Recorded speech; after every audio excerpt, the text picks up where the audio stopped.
Vamos a empezar a charlar con Miguel Palmieri, médico sexólogo. El tema de hoy, en principio, sabemos, resulta un tema desesperante para muchas mujeres y creemos también que muchos varones. El título es ¿por qué me engancho siempre con los peores o las peores? Depende de quién lo diga. Parezco un imán, dicen muchos, ¿no? A pesar de que es una elección, pero hay gente que siente como que atrae a gente que no es para nada conveniente en su vida. Así que me gustaría que empezáramos con tu voz limitada hoy por la disfonía, que pudiéramos definir, Miguel, qué significa cuando hablamos de los y las peores. ¿Por qué los definimos de esa manera? Es una forma, Coco, de describir a aquellas personalidades inmaduras, violentas, agresivas, infieles, crónicas. Sí. Es decir, los peores, las peores, en general, cada uno que nos está escuchando hará un recuento de su vida afectivo-sexual y estará diciendo acá y allá. La verdad es que esto no, recién hablábamos de cómo uno se pesca un resfrío. Me preguntaste, sí, ¿qué te pasó? Y yo te decía, mirá, estaba un poco estresado, con mucho laburo. Y hablamos del sistema de defensa. Los sistemas de defensa, a nivel físico, actúan, yo diría, fabricando determinados anticuerpos contra algo que viene de afuera, que se llama antígeno, y que lo frena. La primera vez lo sorprende, pero la segunda vez ya se fabricaron anticuerpos. Bien. ¿Por qué explico esto? No voy a hablar de inmunología. Simplemente para hacer el siguiente paralelo. Si fuese tan sencillo que una vez que nos pasó algo con una personalidad complicada a nivel de la relación de pareja, fabricáramos anticuerpos, eso sería espectacular, porque de repente esos anticuerpos nos permitirían que no se nos acercara de nuevo otra personalidad de esas características, que no nos involucráramos y que no sufriéramos. Pero esto no funciona así, no funciona como en lo biológico.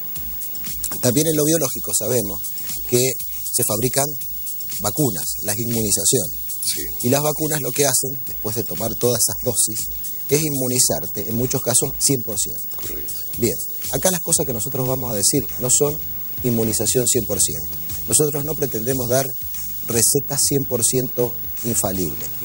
La vida es compleja y la vida de pareja es más compleja en este esquema. Cuando digo la vida es compleja, me refiero a la cantidad de cuestiones, de conflictos, de visiones personales que tenemos. Por lo tanto, vamos a dejar de hablar del otro, de la personalidad complicada que ya ha sido descrita en muchísimos libros.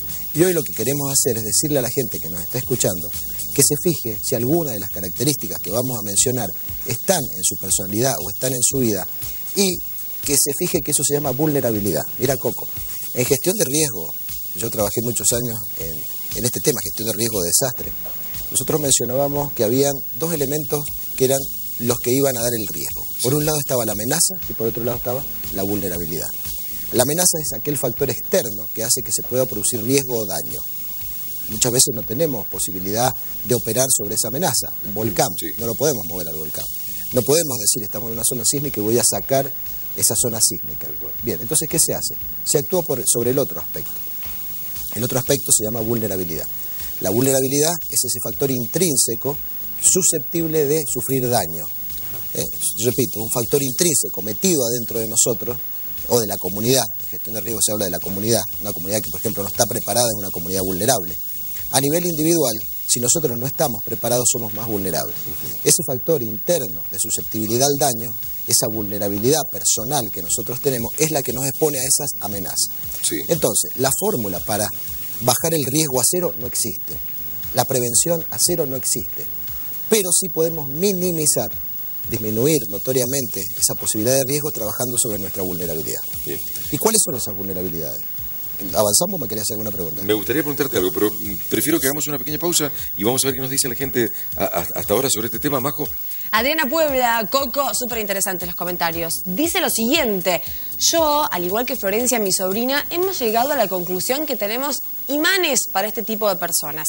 En verdad he tenido mala experiencia y admito tener culpa, porque si lo hubiese corrido en la primera, hubiese evitado sufrimientos. Pero uno tiene la esperanza, conmigo va a ser diferente. O buscarle algo bueno en su ser para demostrar el por qué, a pesar de todo, estoy con él. Más abajo, Lilia Real nos cuenta lo siguiente. Dice, también me ha pasado y no sé si me volverá a pasar o me estará pasando, pero se me pega gente que no es lo que realmente busco o quiero y termino una relación a lo mejor sin darle el tiempo que sea necesario, por temor a que me pase nuevamente. Saludos, feliz viernes, y dice, perdón si no se entiende, estoy trabajando y voy escribiendo a medida que me desocupo. Besos a todos los de cada día. Muchas gracias, Lilia, por tu comentario.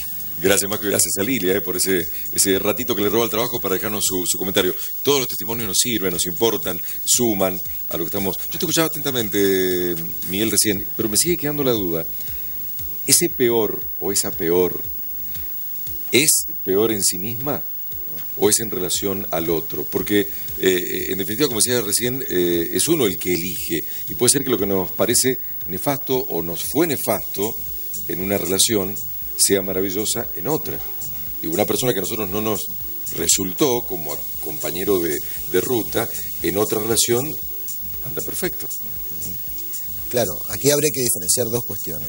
Cuando estructuralmente ese otro peor es una personalidad psicopática o antisocial o narcisista al máximo, en ese caso sí estamos hablando de que ese otro es un otro complicado en su estructura. Es complicado, Ahora, claro, suele suceder también que funcionalmente la estructura de personalidad de ese otro no condice con mi estructura de personalidad.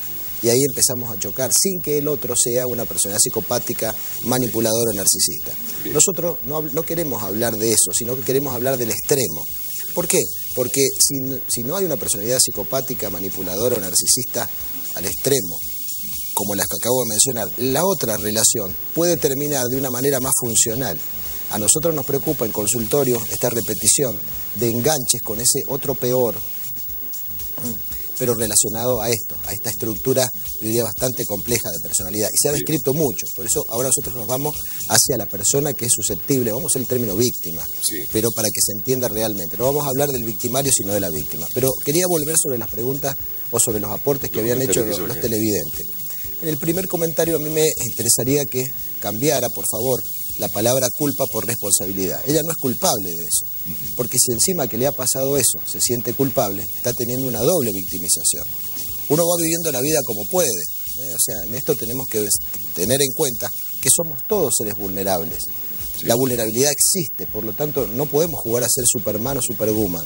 Somos seres vulnerables, de algún lugar vamos a sufrir por amor, pero eso no le hace ser culpable. Eso es el primer comentario. El segundo comentario menciona el tema de que ella abandona las relaciones por miedo a que la abandonen. Y aquí vamos entrando en una de las vulnerabilidades. Fíjate, Coco, yo diría que para que la gente más o menos tenga el esquema de qué puede ser, podemos dividir estas vulnerabilidades en estructurales y funcionales. Estructurales van aquellos que son la estructura de la personalidad o lo físico. Entonces ahí uno puede entrar a mirar si ha habido algunos conflictos en la infancia o en la adolescencia, y ahora voy a mencionar algunos de ellos, o si ha tenido alguna enfermedad física que lo volvió discapacitante en algún sentido, o alguna cosa, eso sería lo estructural, ¿no? O alguna enfermedad mental complicada dentro de sí mismo o del sistema familiar. Pero dentro de lo funcional, por ejemplo, está que transitoriamente esa persona esté viviendo en un ambiente hostil de trabajo, en un ambiente muy presionante y muy abusador de trabajo, o que esté teniendo conflictos transitorios con una persona de su entorno familiar o de pareja. Eso te vuelve más vulnerable en ese momento, pero cambiada esa situación, vos no estás vulnerable. Vamos al otro punto. El otro punto es si venís de una separación, un divorcio o una muerte de un ser querido. ¿Qué quiero decir? Que esas situaciones de vulnerabilidad, sean las estructurales o las transitorias, hacen que en ese momento mi capacidad de elección y de prenderme con pareja esté disminuida. Entonces aquellas personas que hayan tenido o que estén pasando por este tipo de circunstancias tienen que darse cuenta que los mecanismos de elección tienen que ser muy cuidadosos. Nosotros dentro de un par de días vamos a tener el Día del Amigo. Es mejor tener un amigo o una amiga a involucrarse en una relación de pareja por soledad o porque estoy pasando un momento muy complicado. Las decisiones importantes, como armar una pareja o romper una pareja, hay que tratar de tomarlas cuando las emociones importantes han disminuido. Esto es, cuando la ira la tristeza y el miedo han bajado a un nivel un poco más basal.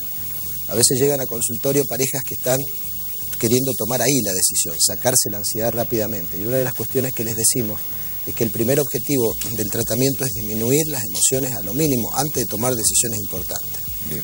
Ahora bien, no quiero dejar de tomar ese comentario, el segundo, en relación al rechazo. ¿Por qué? Porque la estructura de personalidad, eso que yo llamaba factores de vulnerabilidad estructural, Sí. se da, yo diría, en 5 miedos, que son miedos de la infancia. Ajá. Eso sí me gustaría, de la infancia, o sea, son miedos vividos en su momento. El miedo al abandono, Sí. el miedo al rechazo, el miedo a la humillación, el miedo a la injusticia, Sí. y el miedo de lo que yo diría al desprecio. Entonces vamos a ir uno por uno. Por ejemplo, empecemos por el miedo, no lo vamos a desarrollar todo, pero por ejemplo, ¿por qué yo puedo tener miedo al abandono? El miedo al abandono es muy complicado, porque es la persona que ha sentido que uno de los padres o los dos no han estado en el momento que debían estar, Sí. y lo abandonaron, o la abandonaron. A veces fue una cuestión de una muerte, pero ese niño vivió eso de esa manera. Esa persona, si no estructura esto, si no lo puede trabajar, Sí. hace elecciones de parejas basado en eso.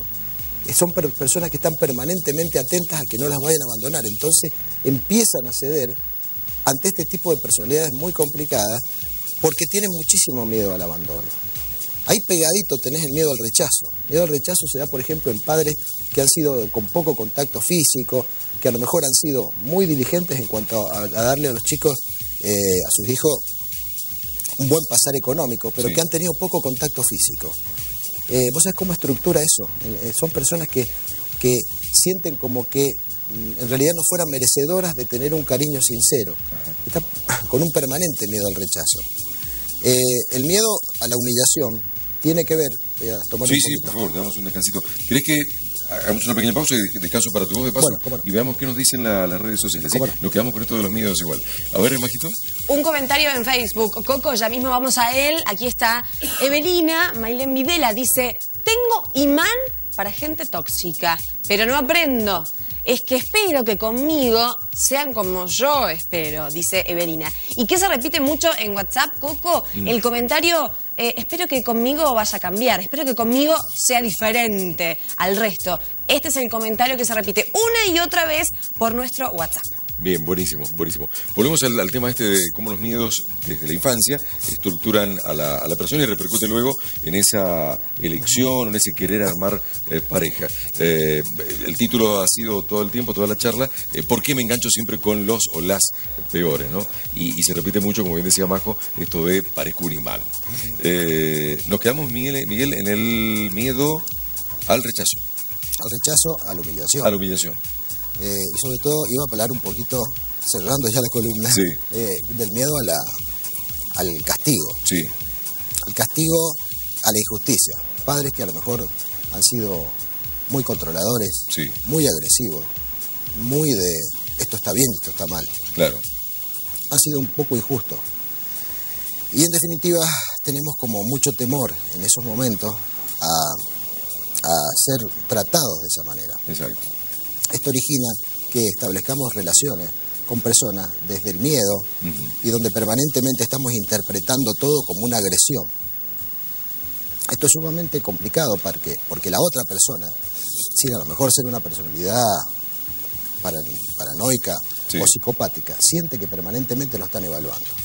Entonces, yo diría que, como para ir cerrando un poco el comentario, después lo podemos ampliar en otro momento, Sí, sí, que a en lo otro mejor momento estemos un poco lo tomamos, mejor. Debiéramos entender esto. Somos seres vulnerables, en la pareja nos volvemos más vulnerables. Sí, El hecho de ser vulnerable no hace que tengamos que estar solos, pero debemos pensar muy bien antes de iniciar una relación de pareja si ya he tenido otros momentos con personas, yo diría, complicadas o de lo que considero los peores. Perfecto. Eso lo que me revela es que en definitiva debo, en el periodo que está entre una pareja y otra, Sí. poder hacer un proceso de reevaluación de si no me están pasando alguna de estas vulnerabilidades que mencionamos. bien. En muchos casos, si yo no lo aprendí a los 20, no lo aprendí a los 30, puedo aprenderlo a los 40 o a los 50. Bien. La vida es aprendizaje Y lo que tratamos de decirle a las personas es que no cedan en esta óptica de mirar el amor. Sí. El amor tiene dolor, el amor tiene momentos que no son lindos, tiene momentos de tristeza y tiene momentos de enfermedad, pero no por eso vamos a dejar de amar. No te exijas más. Y hay un amor muy importante, Sí. que es el amor de amigos. Yo lo que quiero a través de esta columna es decir esto, que muchas de estas relaciones de parejas sanadoras empiezan a veces con una relación de amistad, donde en general no es que te tengas que enamorar del amigo, lo que digo es que en muchos casos el bálsamo de la amistad termina como curando alguna de esas heridas, permitiéndome hacer un proceso sanador. Un saludo para todos los amigos y disfruten del Día de la Amistad. Buenísimo, gracias y de corazón por la exigencia que has impuesto a tu garganta hoy, venir con esta disfonía a hacer la columna igualmente. Cuídate mucho fin de semana. Gracias. Y feliz día del amigo, en serio. Gracias, Miguel. Dejamos un cariñoso aplauso. Reparador. Ya vamos a retomar el tema porque da para mucho más. Gracias por la participación a todos los que han escrito o se han manifestado a través de nuestra vía de comunicación.